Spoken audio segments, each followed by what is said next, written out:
Welcome back to beautiful downtown Hudson, Massachusetts at Hudson Appliance for another episode of Wicked Good Food.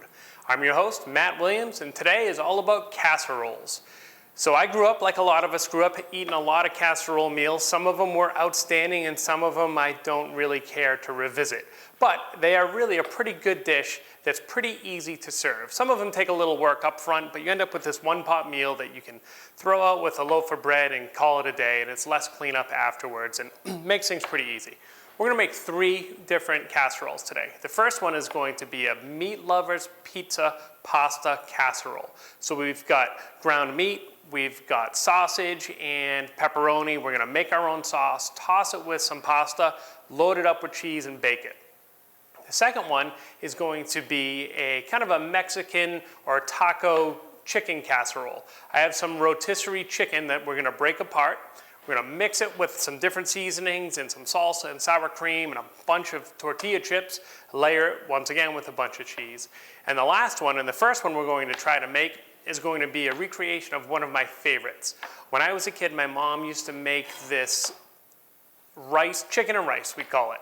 But it had cream of mushroom soup, cans of cream of mushroom soup, and cans of cream of chicken soup, and par-cooked rice, and chicken who, sorry Mom if you're watching, it was incredibly overcooked. We're gonna try to do it and try to build our flavors as we go along and end up with some nice, moist, tender chicken. So we're gonna start that process with an onion. So we're gonna build our own sauce instead of buying the pre-made mushroom soup, which it is pretty good, but we'll be able to control our flavors a little better and have control our salt in particular a little better. So just gonna peel this, and I want a relatively fine dice because I don't want to be eating a big chunk of onion, so I'm gonna try and make them real small. Just using the tip of my knife, going right through my onion, cut perpendicular to that, trying to make nice small dices.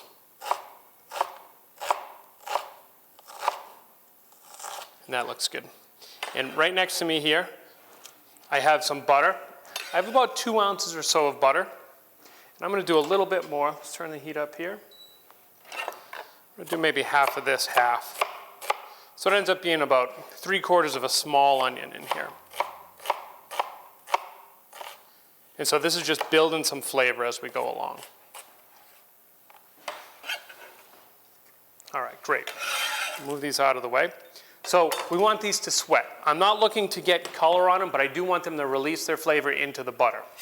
So we're gonna use some different mushrooms. Instead of using button mushrooms, we're gonna use these. These are creminis. They call them baby bellas because they are essentially a baby portobello mushroom. And I wanna show you something here. So if I go through and cut this, and you can take a look at the inside of it, and then I have one here that's a little older. If you think about a portobello mushroom, it has all these little fins on the bottom and all these little gills on the bottom. So this is a young one. As they grow, they'll grow and they'll open up. So I don't care about perfect knife cuts here, but I do want them to be kind of like little strips. So I'm going to slice it once through, stack them up.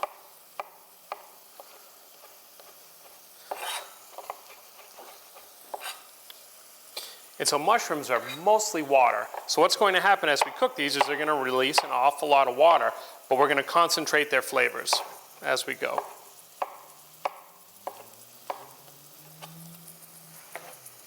And I think that with this will be about good. So this ends up being about 7 ounces or so of baby bellas or of cremini mushrooms. I'm going to take a look at our onions. And they're almost translucent, and that's what we're looking for here, is so that they're, instead of being that real bright white color, they start to get a little bit, translucent, where light will actually pass through them. And that's a good indication that they've released a lot of their liquid into the butter. So now I'm going to add our mushrooms right to this. And I want you to take note of how full this is. This is almost half full, not quite, but almost half full. As these cook, they're going to wilt down and down and down more and more. So So I know I called up my mom on the chicken, and I think one of the things at fodder was that it was always chicken breast. So one of the ways we're going to help address the dry chicken issue is we're going to use chicken thighs. So I have boneless, skinless chicken thighs here.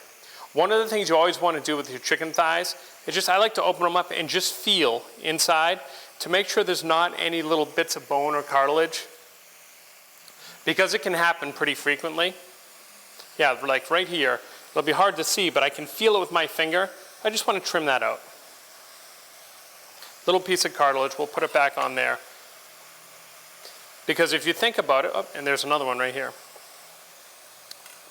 This muscle here essentially wraps around the bone of the chicken's leg. So there's little bits of tendon and little bits of cartilage all around it. So what I'm going to do is take this, I just want to cut it in chunks.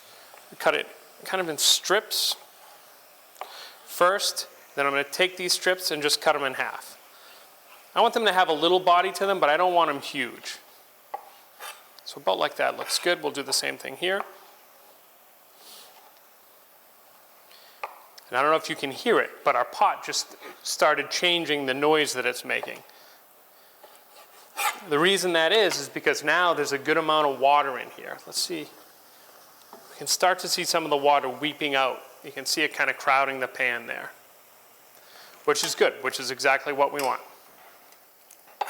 So I want to check another one of these. This one feels okay. So another thing I'm going to do is, instead of putting the chicken on top, I'm going to mix the chicken all with it. So it's actually cooking. It's almost like it's braising inside. Here's another pretty big piece of cartilage. But that way, whenever you take a spoonful, you get a little chicken and a little rice. So we're going to take a quick break. We're going to let this cook down a little bit. We'll come back. I'll show you what that looks like, and I'll clean up my chicken mess, and we'll keep going on our chicken and rice casserole.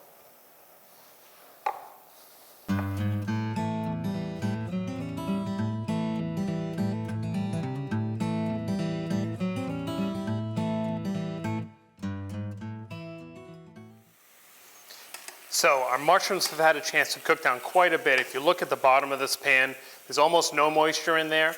There's a little bit of brown stuff on the bottom. That's all really, really good stuff. So remember how full that was? So that's reduced by probably 2/3 the amount that was in there. So now those flavors are really concentrated. So to this, I'm going to add 2 cups of chicken broth. And I want to turn this up now. And I'm going to add 2 cups of half and half.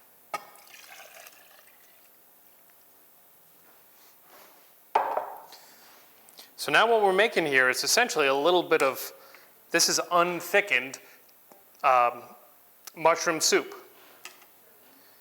And we don't need to thicken it because it's going to get absorbed by all our rice. But we do need to season it. So I want to season it pretty liberally with some fresh ground black pepper. So I'm going to end up putting in about 2 teaspoons worth. And I have this set to grind really coarse.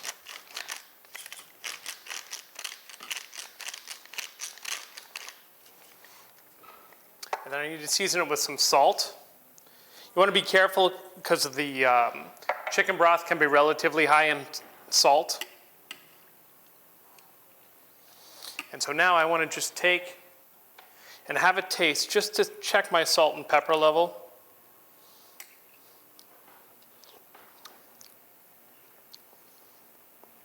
Yeah, that's pretty good. Actually, that's very good.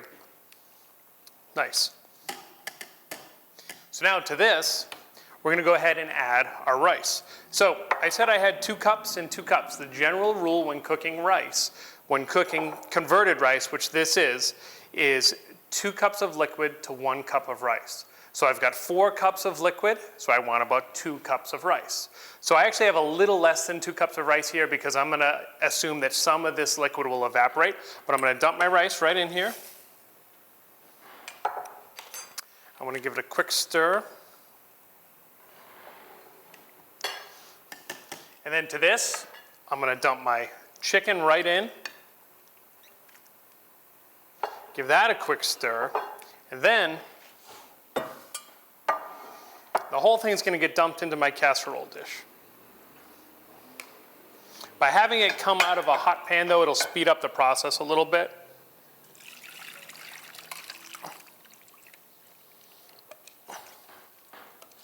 So if we've done our math right, this should cook perfectly in the oven. So I just want to make sure things are well distributed. And I'm sure you've heard that you never want to stir rice, at least this kind of rice. If you're making risotto, it's a whole nother thing. So I just want to make sure everything's well distributed, like I just said. Mix it around. And then I'm going to actually top this with some Parmesan cheese. Sprinkle it all over the top. Some of it will fall in there, but some of it will stay right up at the top and melt up. This is going to go in the oven.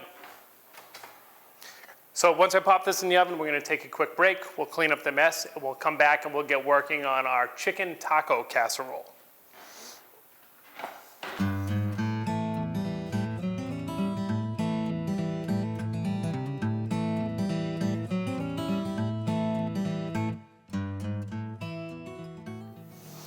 All right, so 1 down, 2 to go. So to start our third one, actually, I have some water boiling here. I'm going to add some pasta. I want to give this a quick stir.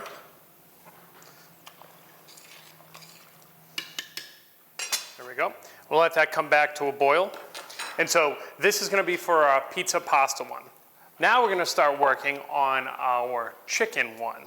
So this other chicken one is going to use this. I got this at the market this morning. It's their leftover rotisserie chicken, and it's the legs and thighs. So I'm going to start out by grabbing them, and I'm just going to take and tear the meat off, trying to leave the skin, and I don't care if it's relatively big shreds. And once again, we're playing with the chicken thigh like we just did with those raw thighs. So I want to make sure there's no bone or cartilage in there, so I'll just feel it with my fingers. Do a few of these. But this is a great way. This chicken is inexpensive. I'm sure they roasted it last night and it didn't sell. They cooled it right down. This will make a really good casserole. And same thing if you happen to have one and not use it all, or if you go to buy a rotisserie chicken, get two. There's always stuff to do with it. If you'll remember, I did a whole show on some stuff we could do with rotisserie chicken leftovers. All right. So we're not making a huge casserole this time, so these 4 thighs will be plenty for what we're going to do. And it looks like we're about to boil over here with our water. So I'm going to remove the lid now. Now it's at a nice rolling boil. Give it one more stir, make sure everything's kind of boiling freely.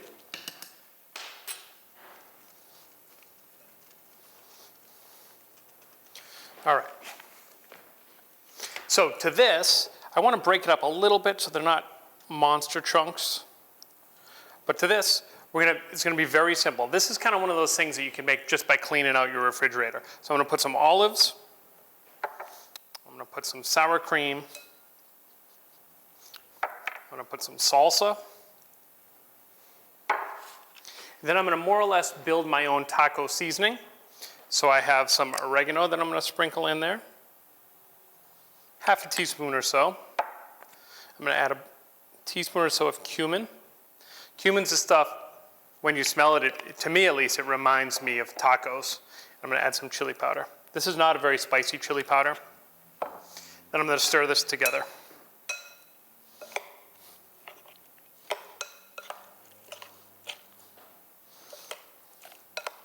All right, one other thing I want to add right to this is some shredded cheddar cheese. So I'm going to shred a little bit of cheese. And like you've seen me do many times, I'm a much bigger fan of shredding your own cheddar than buying the stuff at the store. Generally, you can start with a better cheddar cheese. So we're going to put that in there. We'll mix this all around.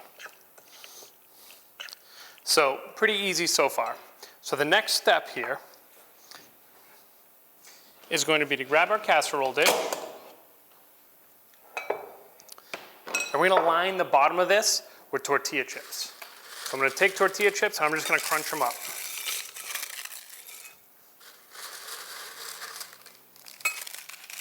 Just enough to cover the bottom, more or less.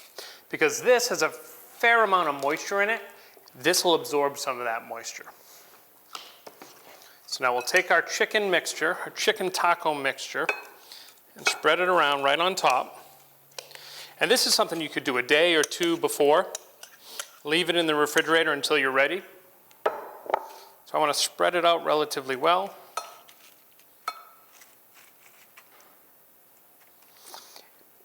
Then I want to finish this by adding some more cheese.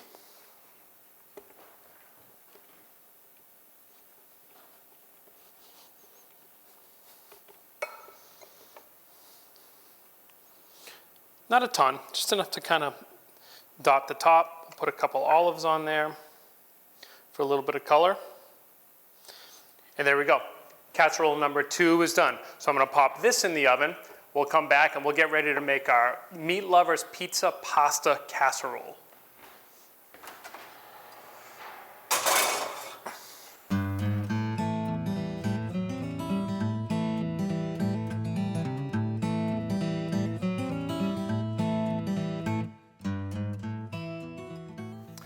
All right, welcome back. So 2 of our casseroles are in the oven. Now it's time to make our last one, which is our Meatlovers pizza pasta casserole. So to make it Meatlovers, we're going to start with 3 different meats. So I have here some pepperoni, some sweet Italian sausage, and actually this is more than 3 meats, but this is what they call meatloaf or meatball mix. This is one of my favorite things to buy. It's a pre-ground, pre-mixed mixture of ground beef, ground pork, and ground veal. Oftentimes it's cheaper than the other meats, and I think it has a nice, really round flavor. So that's what we're using here. So what I want to do is heat up my pan. So we're going to build this whole thing right in this pot before we bake it. So we're going to start out with our meat. We'll add our combination of ground meats there.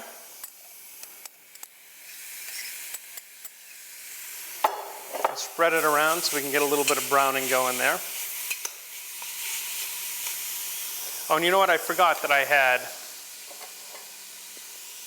all right, I lost it. I had quarter of an onion. I was going to throw that in there, but it doesn't matter. Now I'm going to take my sausage. What I want to do is just open up the casing like that. I'm going to take it, I'm just going to kind of mush it up a little bit and throw it in there. That might look gross, because it is kind of gross.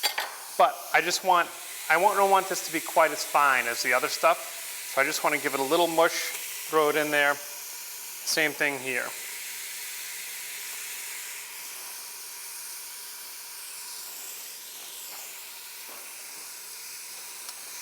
Then I just want to mix this until I get a little bit of color. So what we're doing essentially is building a meat sauce right in the pan. So I'm using the back of this spoon to mash this down.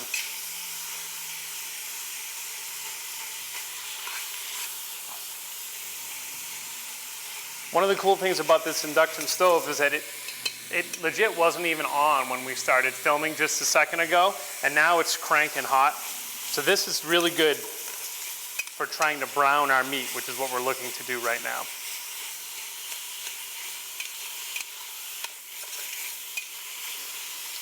So that's looking good. We're going to take a super quick break while I wash my hands and come back, and we'll let this brown a little more. All right, so I had a chance to wash my hands. I grabbed a different knife because remember, I had that raw pork in my hands and I don't want to contaminate anything else that we're using. So in order to build our sauce, we're going to use some tomato sauce that's already done. We're going to season it with a little bit of oregano. And one of the things I actually really like in pizza sauce is dill. So I have some fresh dill here that we're going to add. This is starting to spit at me a little bit, which is a good indication that we're almost where we want to be. And it's okay if there's a little bit of pink that you see, because this is going to cook for a little bit in the sauce and then in the oven, but you don't want there to be any really big, large pieces that are uncooked. All right, so to this, I have a can of tomato sauce, just plain tomato sauce, unseasoned. Add a good amount of that. I'm going to season it with some oregano, about a teaspoon or so. What I forgot, I want to take my pepperoni. I'm just going to cut it into little strips. Break that up a little bit as I throw it in there. Now we can turn our heat down a little bit because it's spitting at us.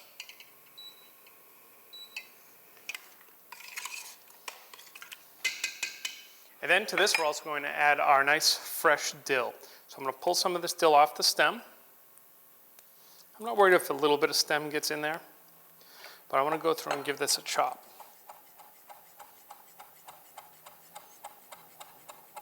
One thing to keep in mind when you're working with herbs, so a fresh herb is not nearly as strong as a dry herb because a dry herb is dry. The water's been taken out of it, so all the flavors are concentrated. So I'm going to use almost a tablespoon of fresh dill, but if I were using dry, I would only use about a teaspoon. It's only about a third. So I also want to make sure I season this with some pepper and some salt.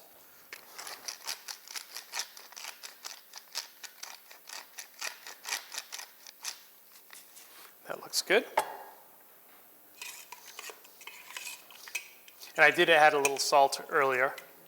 I'll adjust it. That looks almost perfect. So to this, now, I'm going to go ahead and add our pasta. And this is a pound of pasta. I don't know if we're going to need it all. Let me take a look at it. I don't have a huge casserole dish. And I want to make sure that, yeah, I think this is going to be good. I want to make sure that all this pasta is really, really well coated in the sauce and the meat mixture here. So I'm going to kill our heat. To this, I'm going to add, from our other two casseroles, I had a little bit of Parmesan cheese and a little bit of cheddar cheese left over. I'm going to dump them both right in there. Mix this around a bit. One thing to think about if you're cooking pasta for something like a casserole, something that's going to cook longer, is make sure you don't overcook your pasta. Remember, it's going to continue to cook once it's in our dish. So see if I can't scrape this in here.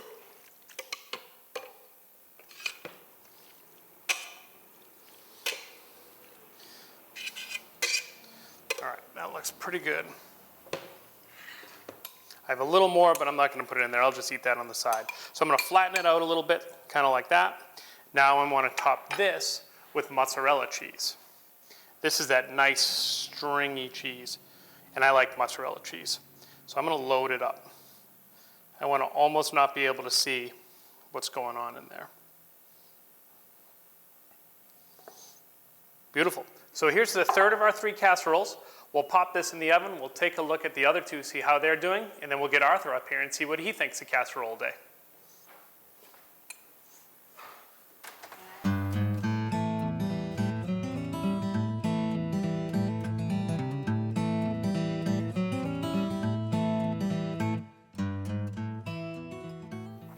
All right, so time to take a look at this rice one.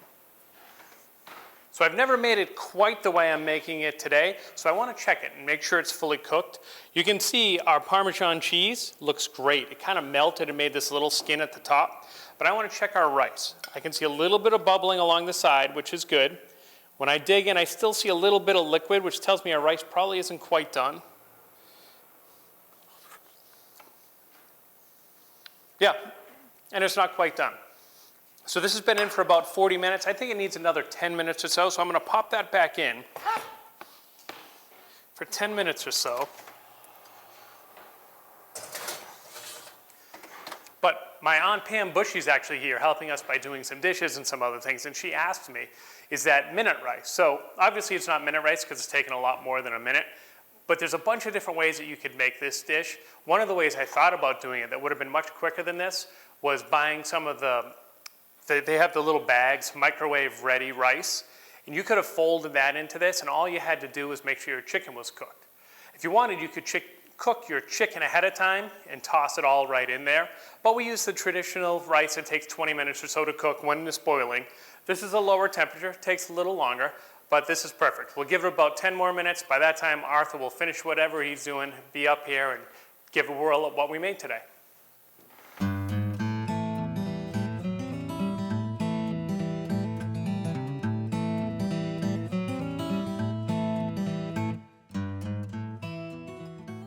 Hey, Arthur. Hi, Matt. Welcome back.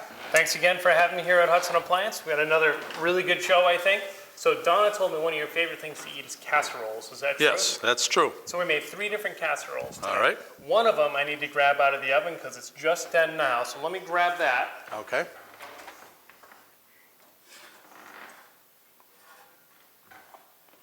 Slide it right there. Oh, that looks good. So this is a takeoff on one that my mom used to make.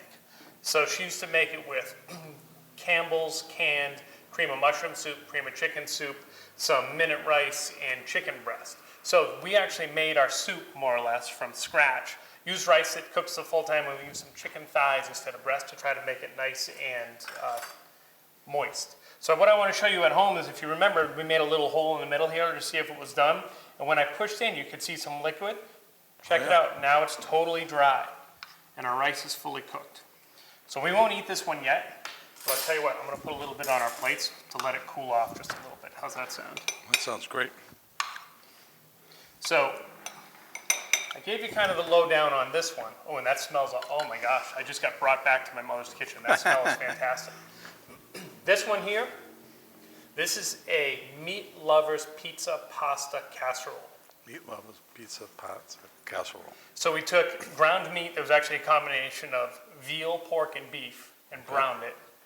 To that we added Italian sausage. Okay. To that we added pepperoni, and then we built a sauce around that, mixed in our pasta, covered it with, mixed in some other cheese, and then covered that with cheese. Looks like there's a lot of cheese. Yeah, it's the cheesiest. So we'll put a little scoop of this on yours. That's great. Yeah, you can see the chunks of meat in there, and the cheese is nice and stringy. We can let this one cool off for a sec too. Okay. And then the last one we have here, this is actually leftover rotisserie chicken that I took and shredded up, mixed it with some sour cream and some salsa and some seasonings, and put over a bed of broken up tortilla chips. So if we dig down to the bottom, there's all tortilla chips. Yeah, I see that. So this, you can eat just as a casserole, but I also have some tortilla chips there if you wanted to grab some on a chip. But what do you think you want to start with? Well, you know, I think this tortilla casserole would be the one to start with. All right. Careful, they all might be hot.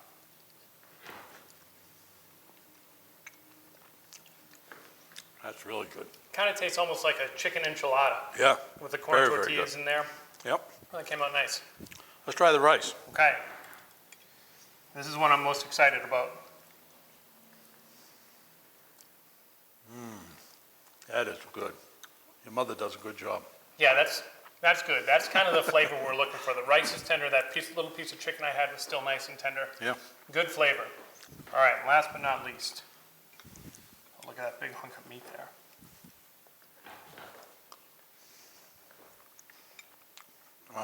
What do you think? Now that's wicked good.